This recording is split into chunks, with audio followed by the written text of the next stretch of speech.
This paper slide video is about population density and distribution, growth and composition by Allison, Ashley, Zainab, Devin, and Christian.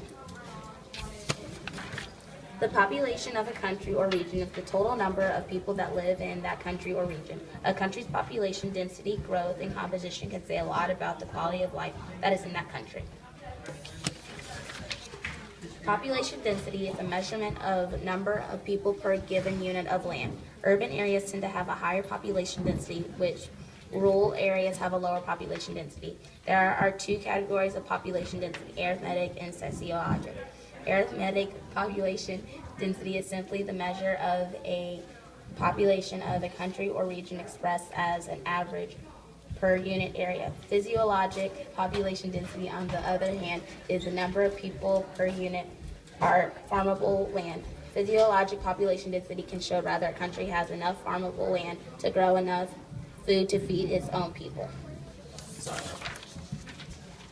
Dot maps are a type of graphic that show population distribution and density in the particular areas.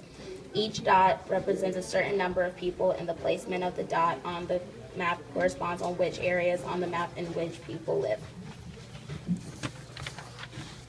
Population growth decline rates are actually a significant indicator of the economic status and industrialization, lack of therefore, of a country. One type of graphic that analyzes population growth rate is the demographic transition model, or DTM. A DTM shows the crude death and crude birth rate of a particular country over the course of a development and industrialization process. It is broken up into 4 stages. The first stage of the DTM is pre-industrialization stage, which includes the higher birth and death rates and little overall population growth. Quality of life is bad as it gets into this stage. The second stage is a transition stage that involves high birth rates and low death rates, resulting in a population explosion. Many African countries are currently in this stage. Quality of life still isn't great. This third stage is another transitional stage and includes a low, steady death rate and declining birth rate. The overall population growth rate is slowly down. The quality of life is improving quite a bit. The fourth and final stage is the industrial stage. This stage involves very low birth and death rates. Population rate is at a minimum, if not 0. Quality of death is its best stage. The United States and other well-developed countries are currently in this stage.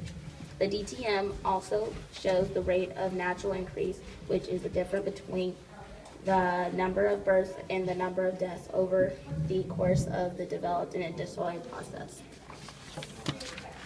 Population composition refers to the percentages of each age, sex, and other categories in a population. To visualize these traits, a graphic called a population pyramid is used. A population pyramid displays the percentages of each 5-year age group in a population by a horizontal bar whose length represents its percentage.